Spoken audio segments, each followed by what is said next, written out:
Welcome back to another episode of NewsPoints on the Air, a production of the North American Division of Seventh-day Adventists. I'm your host, Milan Medley. Women in pastoral ministry. That's a topic that generates a lot of conversations and opinions within our denomination, and especially within the territory of the North American Division. No matter which side of the proverbial aisle you reside in, there's no denying the countless ways God has and continues to use women to minister on his behalf. Our guest for this episode is Yepsica Moreno. Yepsica is originally from the South American country of Colombia. She began her professional career as an accountant, but eventually became an active duty chaplain for the United States Army. She's here to share her journey to becoming a chaplain and the transformative experiences that shaped her perception of women as pastors. You are currently a military chaplain, but your career, when you first set out to, start a career, it was in accounting. So tell me the events. Oh, let me even back up. Your story really begins in Colombia, in South America, and now you are a military chaplain in the U.S. Army. So let's walk me through, but let's focus on the switch to ministry from accounting. So tell me the decisions or the steps that went into making that decision. Yeah, when I came to US, we landed in New York, and for 6 years, it was a interesting story in New York. I canvassed over there for 3 years, and then praise God, he gave me the opportunity to go to Andrews to do my MBA. And I was able to drive to Andrews. I didn't know anybody.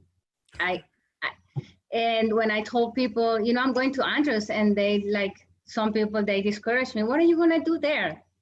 And I was like, I'm going to study, because so my English is a little bit special, but at that time I didn't speak English. Although we moved to New York, everybody speaks Spanish. So unfortunately, I didn't take the time to study English. But I said, I'm going to Andrews, I'm going to take the test, I'm going to study, and I will do it.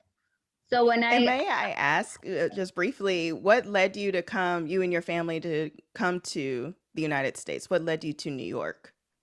Actually, it was only myself. So in Colombia, only 20% of the young people have the opportunity to go to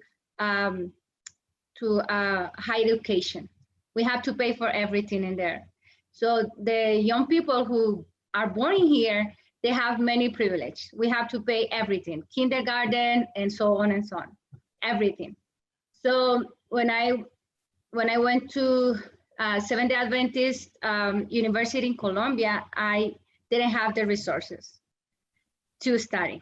So I say, Lord, if you give me my college degree, I will give you 1 year of my life as a missionary, and then yes, what he promised, he fulfilled. And then I have to fulfill it as well, because the Bible says, don't say anything, just yes or no. Don't promise anything to the Lord that you don't gonna fulfill. So, but I have the opportunity to go and canvas in Panama. So in the vacation, so I went over there for 3 months to canvas to get money for my next semester. And from there, it was a blessing. And then there were a program to come to New York to canvas. And I said, wow, this is a blessing, because I'm going to New York, I'm gonna fulfill my promise, and then I'm gonna learn English. But I came, but I didn't learn English. And I didn't return. So here I am. Yeah, and you were professionally, you were an accountant, correct? Yes. Yes, and when I got here 3 months later, they called me from the university, let me know that I have a job in the treasury in one of the conference over there. But Okay. you know what? I know. Let me. I to let something that the change is drastic. The culture shock is drastic, and it was not easy at all. It was hard. So what led you to then want to get your master's degree? Because you went to Andrews for a graduate degree? Yes, Yeah. MBA. Yeah. So How did you I choose registered. Andrews? I don't know, the Lord placed that, because in Colombia, Andrews is like Harvard Okay. for for us, Okay. for Seventh-day Adventists, it's like, oh, everybody wants, and for us, is a few, probably 3% of Colombians can go to Andrews, at least that, they have resources. Mm-hmm. But so I registered and they accept me, and also it's more easy to transfer my grades from there because it's the same university. So it was easy. Mm. I mean, it was less difficult, I would say. Yeah, because you're transferring credits from one Adventist university to another. Yeah. Yeah. Of course, I have to study more in here because some degrees that we study there are kind of different, Yeah. especially accounting. Colombia is like a lot of stuff, books like Bible. So yeah, but yeah, that happened. So when I arrived to Andrews, it was a wonderful family that opened the door of their house, and God provide everything. I didn't have anything, only my car and my kitchen stuff and my clothes, and that's it. Wow. Yeah, God opened doors, and in 2 weeks I have a place to stay, a bed, everything that I need. Yeah. Yeah. Mm-hmm. So you get on campus, like you find this family brings you in, you're settled in, but you're still going to study business and Yes. accounting. How Yes. did you even end up within the walls of the seminary? How did that happen? Okay. So when I arrived there, I have 2 weeks before I start my English training classes. So it was 2 weeks, and I said, I can't waste that time. Hmm. So I met someone in there that I was taking classes. It's a master religious in religion and Spanish. So I asked her, can you ask your teacher if I can be in that class? I just want to listen. Hmm. And that's it. And so it was one class, denomination history. It was the first class. Mm-hmm. And the second class was about the book of Isaiah. Right there I started the fighting, because the book of Isaiah is pretty much a summary of the whole Bible, the whole gospel. And I don't know how to explain the word that it was in my heart, because so in Colombia they are really traditionalist, and you go to the church. I was born and raised in the Seventh-day Adventist church, and studying as Seventh-day Adventist schools and everything. But sometimes you are so much in there that you lose Jesus. Like you listen, but you lose our Savior. So that class opened my heart. Like, I want to know you, Lord. I really want to know you. No, because preachers. So I just want to know you. So that is I start my first work. And then the last day of that class, the dean of the seminary came promoting the MDiv. Okay, I just remember that. and the MDiv, and then he said, "Oh, so what you can do with MDiv?" He says pastors, and I was like, "No way, that's not me." Yeah. So let's stay there for a second. Why did you say, because you had a certain mindset about women as pastors? Yeah. Right. Yeah. So why, tell me why that may have fueled your reaction of no way, no, not going to become a pastor? Because, women can be pastors. Is what all the time I have that in my mind. I just can't imagine a woman baptizing, marry someone, like doing the pastoral ministry. Like in my mind, it was no way. Also, lead a church is tough. I mean, lead with minds is tough. So, but that is not the main thing. The main thing was like, I can be a pastor. Then teachers, and I was like, no. But with the women as pastors, where did that come from? Where did the idea of no, they can't be women can't be pastors, where did that come from? Well, what they teach us over there in Colombia, like, Okay. yeah. And, sorry, I didn't know that God can use, like at that time, my vision of how can I do ministry, it was different, okay? Yeah. I didn't know. But I know that God started fighting with me a long time ago. And, like in Colombia, you can go to the sanctuary with open shoes, okay? Like it's so... Oh, you can't No, you wear can't. like open toe shoes. No. You have to be well dressed, not in skin. Like it's so, how should I say? Conservative or strict, conservative. or Yes. So can you imagine a woman in ministry? Wow. So that conception somehow is so in our minds, which is, well, I just gonna leave it like that. Yeah. But when God needs to use you, he will do whatever it needs to be done.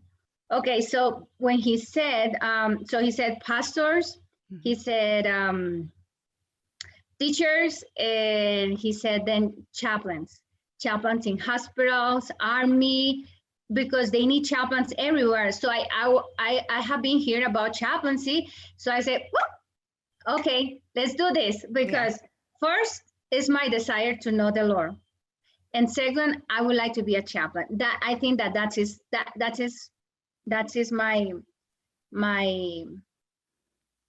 That is the ministry that I want to do. Yeah. So let me tell you something. I decided, but it was a fight. I called my closest friends to pray for me, because your career should be your joy, okay? Because when I was, MBA, I am really good in numbers, okay? Black and white, 1 + 1 is 2. Religion is another thing. Yeah. It was so crazy. And I pray, and I asked my closest friend for 2 weeks while I was doing the course to pass the English test. It was a fight, but I surrendered. I said, okay, let's see, because I studying Greek through English without knowing English. Wow. It was tough, but to say the least, because I've always heard theologians or theology majors or seminarians say how hard Greek is. And these are people who grew up speaking English, like English is their first language. So for you, and you even taught yourself English. We haven't gotten to that yet, but you haven't enrolled in any like class to learn. You taught yourself English, and you're taking a class in Greek in an English setting. That is remarkable. Well, but it's a confession. Don't say to anybody. I passed Greek just memorizing. It was memorizing the words. If you know the words, memorizing, because the conjunctions and everything, all the grammar, it was like, but I just memorized, and I passed it. I mean, it was not an A, but I passed it. Whatever you need to do. But Greek and Hebrew is beautiful. Okay, so I still have my fighting, because in order for you to be a chaplain, an active duty chaplain, you need at least 2 years in ministry as a pastor. As a pastor. Okay, yeah. So I passed I started in 2012. Oh, and nobody was a sponsor me. I just want to let you know that God started working with me a long time ago, because when I arrived to Andrews, I didn't have my residency. I was waiting for a miracle, and God answered that miracle. So no sponsor. I used to drive a school bus in New York. So I started doing this in Andrews, but it's, but it's like, no, it's too much. Michigan is so dangerous driving, and they don't clean in the winter. Yeah. So I say no. So I started working at the library, which is a wonderful place to be. And so 2013, it was a class that it's called Biblical Preaching, and it was taught by Dr. Hyveth Williams. Mm-hmm. I don't know if you know her. Mm-hmm. It's a wonderful woman. She is. I love her so much. I'm a fan. So still I have my fight. So it was a retired colonel, that he was a teacher. And then I went to him because I have that fighting to be a pastor in ministry. I was not convinced for many reasons, and everything that I have seen, all the attacks and everything. I said, I don't need to deal with this. Like, no. But and then specifically about being a woman pastor. Yes. That's what. Yeah. Yeah. Mm-hmm. Yeah. So I went and I talked to him, and he is a retired colonel in the Air Force. And he taught me about a disciple, Jesus' disciple in the New Testament. And then from there, I started the process, okay? Mm-hmm. Okay, so I started a class with Dr. Williams, and she was teaching us biblical preaching. One day, so in seminary, everybody's like the way we are. No mask, no other faces. So it was one day when it was a strong guy. Okay. He's so awesome, a pastor, his wife, 2 kids. He started preaching, but he started preaching about something that it was happening in his life, and he started crying and crying and crying. It was Dr. William, and it was myself and another female, and the rest only males. Mm-hmm. And when these guys start crying, because the Holy Spirit, it was working in his heart with the subject that he was preaching, and everybody was like, so he went to his chair, and he's sitting there, and he keep crying. You know what she did? She went and she hugged him. Dr. Williams. And right there, I saw how, so God gave us different roles, men's and women's. But no man went to hug him for whatever reason, but she went and she comforted him, and everybody else went and hugged him. So from there, I say, okay, I know that I can be a pastor in ministry. A woman in ministry working for you, Lord. And because there are some places that men can go for many reasons, for whatever reason. God gave us roles. We are different, physically, emotionally, everything. But we have a place, all of us. All young men, women, everybody. So my doubts disappeared at that time. So I was like kind of free. And I said, yes, I can do it. Wow. Like the Holy Spirit used that class, and Dr. Williams. I love that woman. Yes. So. Wow, that's so powerful. It took like one act, a hug, and that did it for you. You must have felt really good inside. Yeah, and everybody was crying. But, yes. So we as a females, we can go in situation and places that men's, I don't want to say cannot go, but for many situations they don't do that because people what people said, or their status or whatever. But like she was a mom, and and she comfort him. But it's like God, when we are so frustrated, he hug us and he love us, and he said that he's like a mother to us. He love us more than a mother love their children. So from there, I was free, like of my doubts and everything. I was free, and I was so happy. Wow. Yeah. And I love, because I've heard you tell this story before, and I love it every time because you take me right to that classroom. Such a powerful moment. So you Yes. go through seminary and okay, I want to be a chaplain, but I need at least 2 years as a pastor in order to become a chaplain. So after you completed your degree, where did you go from there? Okay, so it is not easy to get into the army, okay? Because in order for me, so there is something that is called chaplain candidate. So in 2014, in the beginning, I start talking to Adventist chaplains in ministry Mm-hmm. that I want to be a chaplain, but I was the less qualified. Why? Because I was a woman, don't speak English, like just a little. I don't have citizenship. It was everything to lose Hmm.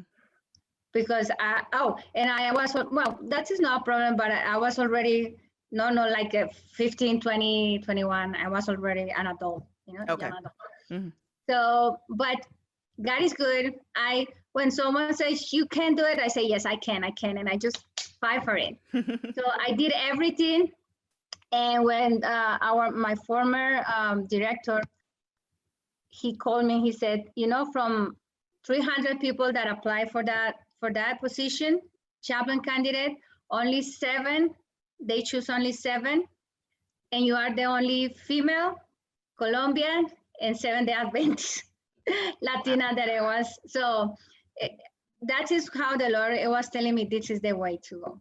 Wow. So And how did you decide to even pursue the army, like to be a chaplain for the military and then the army? So I am from Colombia, and probably you have heard that we have more than 50 years of civil war in Mm-hmm. Colombia. Mm-hmm. And I have seen many things. Like I haven't deployed to Afghanistan, Iraq, but I have seen and lived many. I have suffered the violence in my country. So I like the army because the discipline, and I like that. My personality is like, I like that, but it was more like, although I couldn't do it in my country, in my country, I can do it in here. Mm-hmm. Because I have seen the struggles in both sides. Yeah. So that's why I want to join the army, to do ministry in the army. That it was my main reason why I chose that one. Wow. And then out of that big pool, you said 300 people applied and you were one of 7. Wow. That is definitely an affirming. It's affirming, when you're like Yes. praying and like, God is like, yeah, I want you to go this way. And it's definite and so clear. Okay. So you find out you're one of 7, but then you have to become a pastor. You need Yes. so how did that happen? Who employed you to become a pastor? Wow. So I graduate in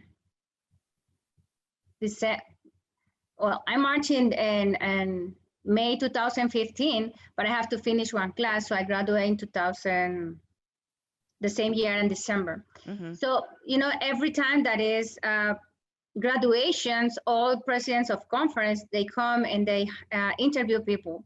So my first experience, it was terrible.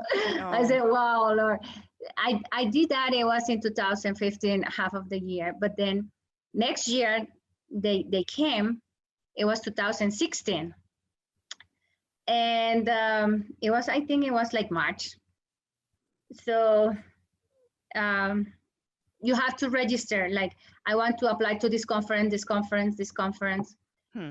So I applied several conference, and but it was the last one. I think that it was the last one. It was Texaco conference, but everything was full. And I asked the person, can you please? No, but they don't even have a chance because even the lunchtime. So please. So I was, ask and you will receive. And then, yes, I interviewed with a few, and then I interviewed with Texicon. So I have done a lot of all legal stuff in here, driving bus, taking care of kids, everything like. And so they said to me, we need a pastor to work for the Navajos. I have heard about the Native Americans, but I didn't know anything about them, anything. And then we need to start a mission over there. Will you be interested? I say, yes, of course. But I also say, sir, I want to be an active duty chaplain. I need 2 years of experience in order to be qualified, at least to apply. And they say, okay. They interview like 15 minutes, their lunch. They took even their lunch. And I remember it was a Monday. And then Tuesday, I received a call. And it was Pastor Leroy. And he speaks Spanish, Pastor Leroy. He says, Yepsica, quiero hablar contigo. I want to talk to you. And I say, yes, sir, of course. So he said, what time we can meet? Because I was working. I said, yes. So we set up time, and it was him and Pastor Phil Robinson is the treasurer. So both they interviewed me, and then they said, Yepsica, I want you to know that we pray and we decide that you will join us. And I was like, oh. I was jumping, I cried. I was like, oh Lord, because it wasn't. So I have been the first female hired in Texaco conference. Wow. And yeah, so the first female pastor to be yes, hired female by the conference. pastor. Yes. Wow. Because nobody wanted to go where I went. It's a tough place to be. But even the senior pastor, it was not happy with me being there. But let me tell you something. God fight our fights. He fight for you. You have to do your job. And even the first elder, he sent a letter to the Texaco conference of the district that they don't want a pastor, like a female pastor. You know the what? elder of the church where you were pastoring. No, so it was the district. So I was district. Okay. The district, but I was assigned to the Navajos, but I was under that church. Wow. But let me tell you something. Like 4 months later, he was the most helpful person to me.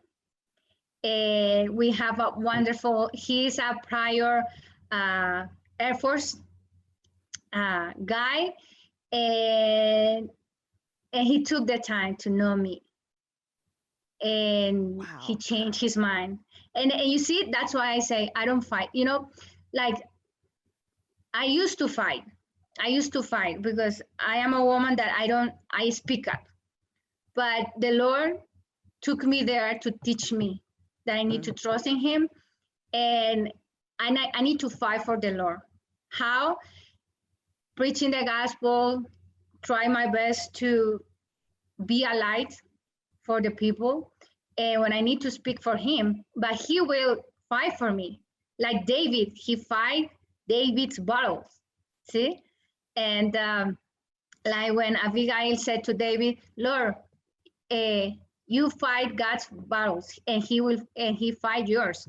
So it was amazing how the Lord really opened hearts. Yeah, wow, because that's incredible. So an elder, from your district basically started, it seems like there was a petition almost, like to not have you as a pastor in their district? Was it primarily because you were a woman or also Latina or No, both? a woman. I think more Okay. like that. I want to say in this interview that I am so grateful with my God, because Pastor Leroy Chacon and Pastor Phil, they really have to fight for me being there.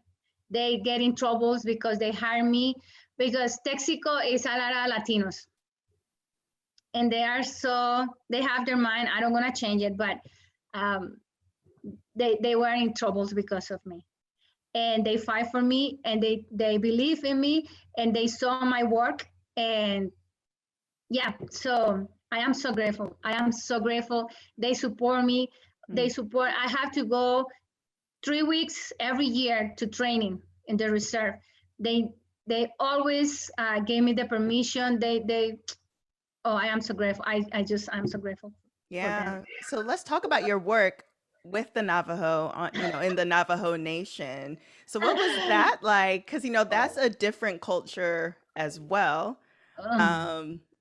Yeah. So tell me about that. What was it like when you first were first called to build a mission there? Like what barriers or what was that like? Kind of like first contact. Well, first the terrain. Okay, Yeah. have you ever been in New Mexico, Arizona, the desert in there? I've been to Albuquerque, but I think that's vastly different from the Navajo Oh yes, Nation. no, but it's beautiful. I just Yeah. want to just so you have to drive a lot because there is long distance. It's beautiful. It's desert. So there was nothing. I went to Crown Point. It was nothing, no church, no anything. From La Vida Mission, they have a small group in there. They gathered in trailer, in this home trailers. But the area, it was from Texico. So La Vida Mission, they start like 4 years ago, and then so Texico and La Vida Mission talk and join join together. So Texico want to open a place. So if you have never been in Navajo land, you will be shocked when you go there. There is a lot of needs and a lot of poverty. It's like it's another world in US. If people that never have been there and never have experienced needs, they can go there and see that is a different world and different needs. So we started there. Everything, it was a miracle for me to find a place in the heart of this town. It was a miracle. It was me and the help of Dory from La Vida Mission. My mom was my great support because I was with my mom. She has been my support, and I praise the Lord for her because the Lord allowed me to be with her in that time. It was a tough time. It was a tough time. So Navajos, I don't know if you have ever read about their religion. I don't know much about it. Okay, so they believe in spirits, a lot of spirits. When you die, you come again, you visit the family. So they have this really, really deep in their mind. They never let you go in their house. They are who you are. If you are not like me, I don't want to talk that much with you.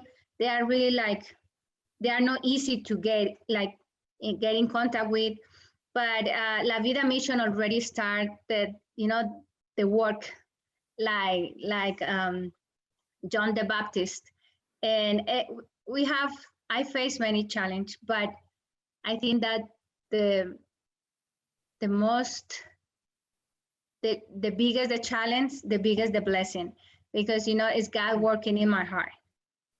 Sometimes my heart was like the land of the Navajo Nation, so dry, and I need the Holy Spirit to work in my heart. Wow. Teach me lesson of love, patience, because ministry with the Navajos in reality is love, but God's love, not my love, because they are really difficult to reach. It's yeah, really, really difficult, but it's not impossible. So Yeah. And you shared with me, there was like one baptism in particular that was really meaningful for you during your time there. Because you ended up doing more than 2 years there, correct? three and a More half, 2.5, yeah. But there was three. like one time, or maybe more than one, but you told me about one time in particular about a certain baptism. Can you walk me through that experience? Oh, so yeah, it was amazing. We we really work hard for them. Um, we have Wednesday Bible study, and then we feed them. Saturday we teach the lessons, sermons. We sing. I learned some Navajo words and sing in Navajo. So Hmm. it was really how God allowed me to mingle with them. They really accepted me faster than I thought because I was coming from La Vida. So, and then my mom, she's so kind. She doesn't speak English, Spanish, English or Navajo, but they see their love and we cook for them. And, meal is a really good deal for them. But also we give the spiritual. And then we did like 2 weeks of a campaign. And at the end of that campaign, 4 people decide to get baptized, 3 males and 1 female. And the female says, I want you to baptize me. You know why? I forgot to mention something. You know why the Texaco conference hired me?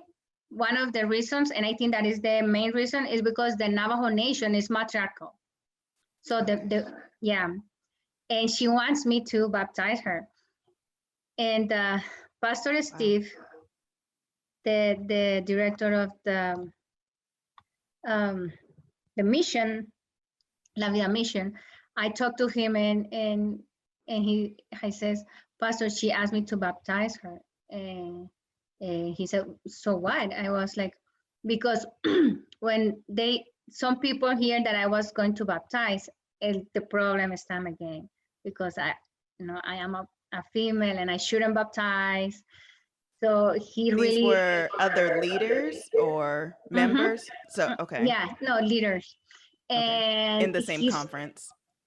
no, like in the Oh, same area that we were working right there. got it. And Pastor Steve, he support me, and I talked with Pastor Chacon, and yes, I did it, and it was like I was so nervous. And but when I walked through the waters, and my heart was beating of emotion, like to see how someone is giving their life to the Lord is so amazing. And when I was baptizing her, I was crying, and I don't know how to describe the joy that my heart had for her. And I keep working with her, and it was so beautiful. One thing that I never thought I would do, and what I was fighting 5 years ago, I ended up doing it. So I am so grateful for that. Wow, I didn't realize that was your first baptism. Yeah, it is. It has been my first. Wow, that's so meaningful.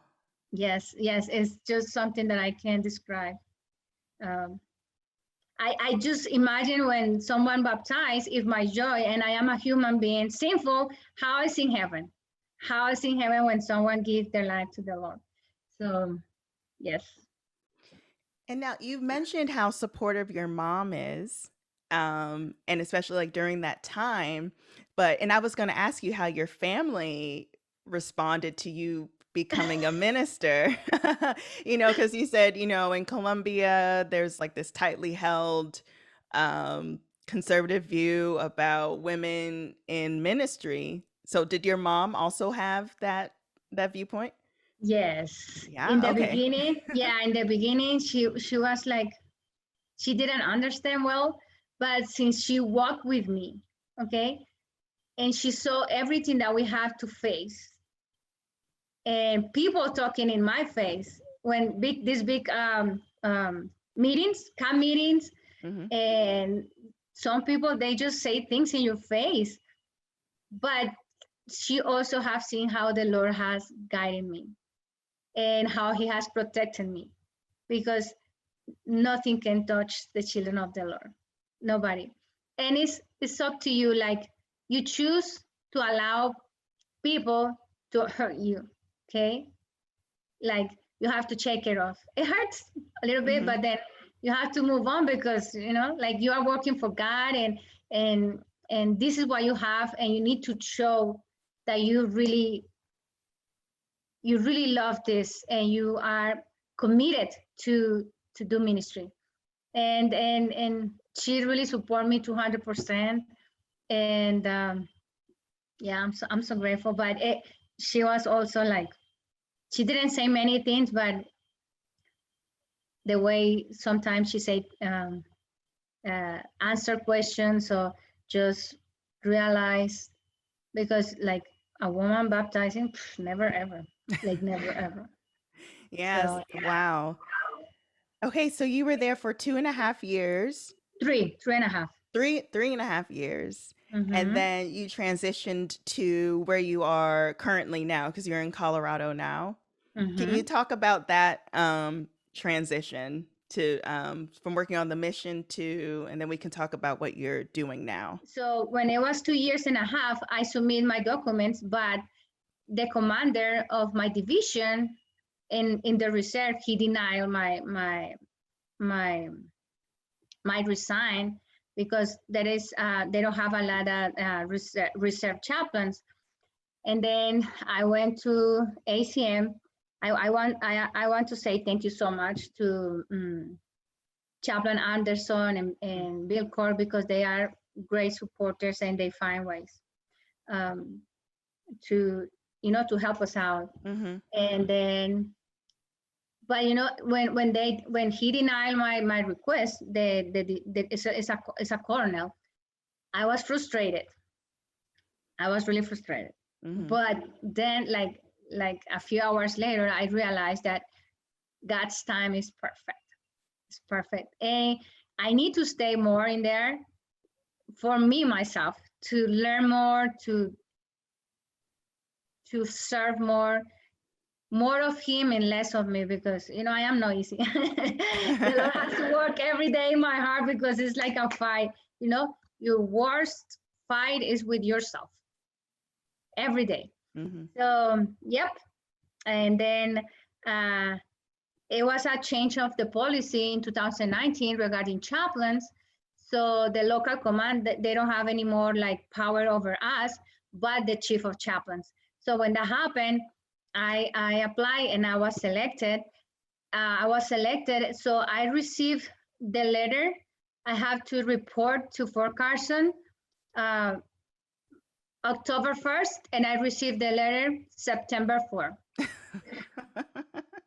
So I have to tell my leadership, Pastor Leroy, they already know that it was what I wanted to do. So it was always in front, because that I say the same thing with many conference, but they don't support pastors in the Army, at least as a reserve. Some conference, but Texaco conference, actually there is two more pastors that they are in the reserve in Texaco conference. So yeah, I told them, so in 3 weeks I have to pack. I didn't have any place to live with my 4 dogs, my plants. 4 dogs? Yeah. Oh my goodness.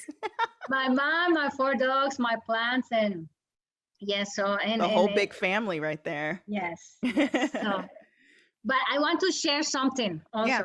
So when I was in, so there is a training that we have to go through that is called Chibolic, and it's for chaplains. It's a training for 3 months. And I was among of 70 guys, 70 guys, and I was the only female and the only Seventh-day Adventist. Wow. So I start my fighting in there, because one day I couldn't attend a class that it was during the week, and then they told me you have to attend that on Saturdays, and I already have religious accommodation. So in the Army, we chaplains, do religious accommodation for soldiers, like Seventh-day Adventists. I keep my Sabbath as much. My religion don't interfere with mission. With the Muslim, they want to use the bear or the meals, dietary needs. So I have my religious accommodation. However, nobody's gonna go, like 15 people going to be right there only for one soldier, like for one chaplain. It was not happen. So the commander of that training, it was he is a priest, Catholic priest, okay. Excellent officer.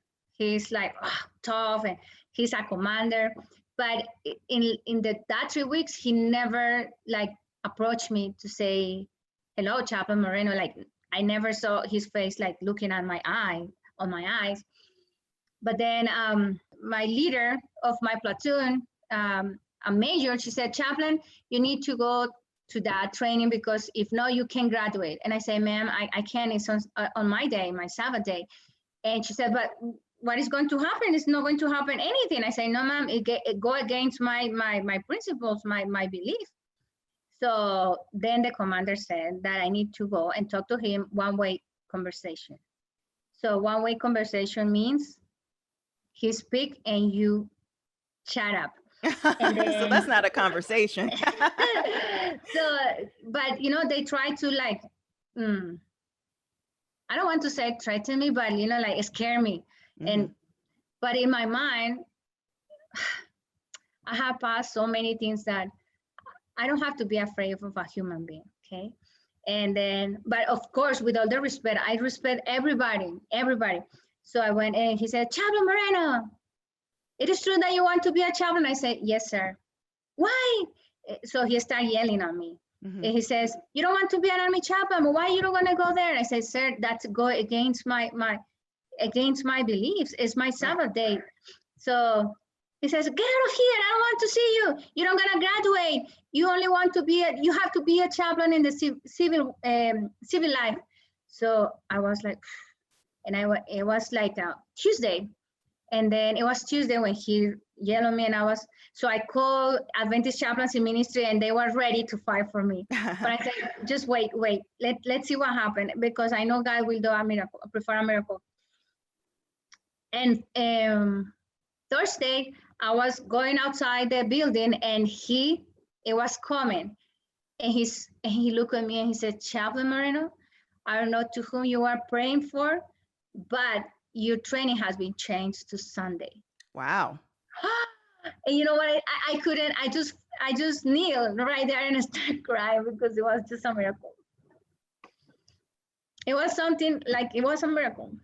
And you have to fight for what you believe. I was fighting God's fight, and he fight for me.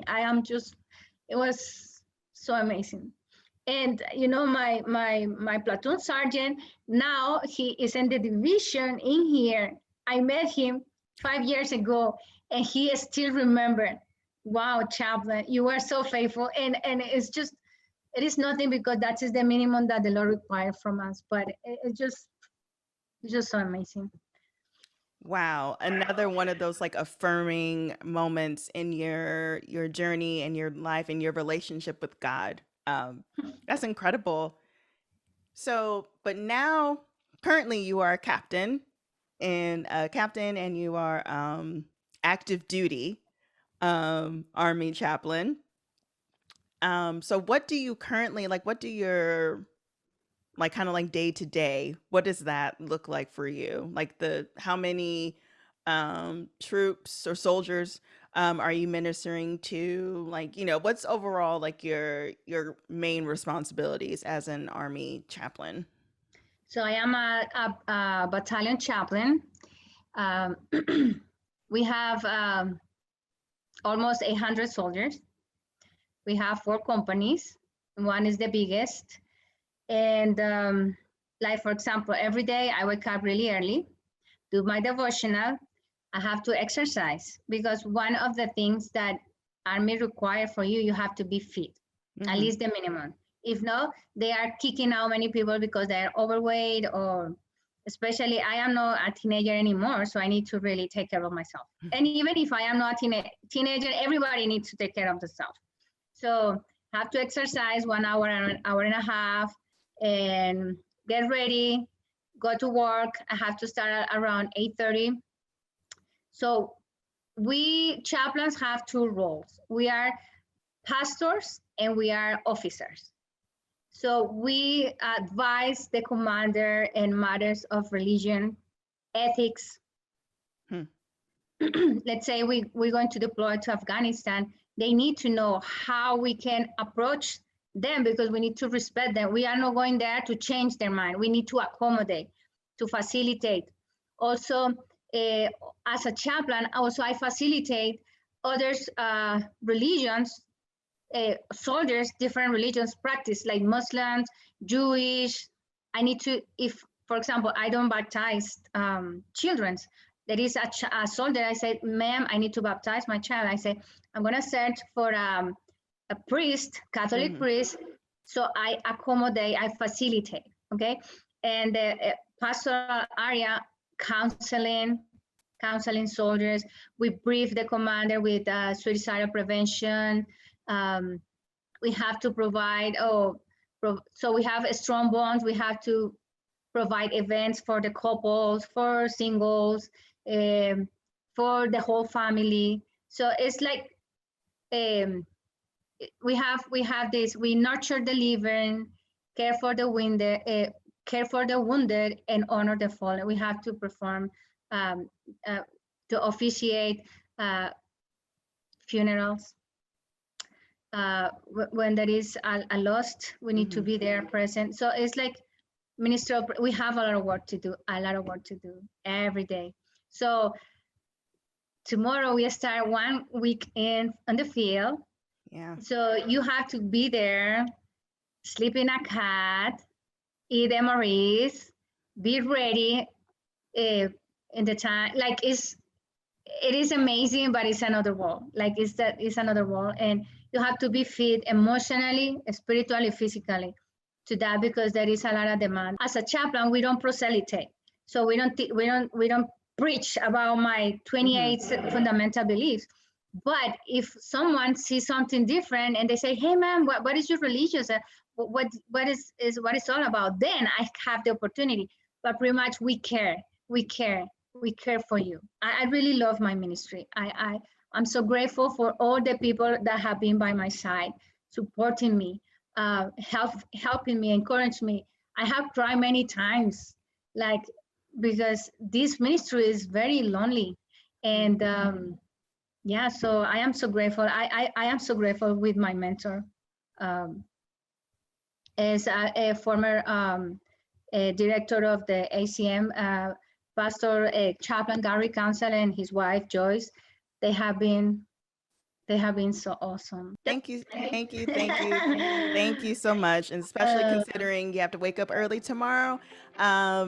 Really appreciate you and your time and your ministry. Thank you so much. I thank you, Milo, for remembering me, and I am so grateful that the Lord gave me the opportunity to meet you in 2018. Yes. I thank God for that too. Okie dokie. Thanks again for tuning into this episode of NewsPoints on the Air. NewsPoints on the Air is edited, produced, and hosted by me, Milan Medley. Executive producers are Dan Weber, Julio Munoz, and Kimberly Moran. Graphics are by Jonathan Lapointe. Listen and subscribe to us on Apple Podcasts, Spotify, and Google Podcasts. Make sure you give us a 5-star rating, nothing less, and write a glowing review. And speaking of subscribe, have you subscribed to NewsPoints yet? You hear me say it every week. It is our weekly digital newsletter with news stories, special announcements, and ministry resources. It is your one-stop shop for all things North American Division. There's no getting around that. You can subscribe by going to nadadventist.org and then click on news. That's nadadventist.org and click on news. If you need to reach me, go on and send an email to ontheair@nadadventist.org. That's ontheair@nadadventist.org. Thank you again for listening. We'll see you next time.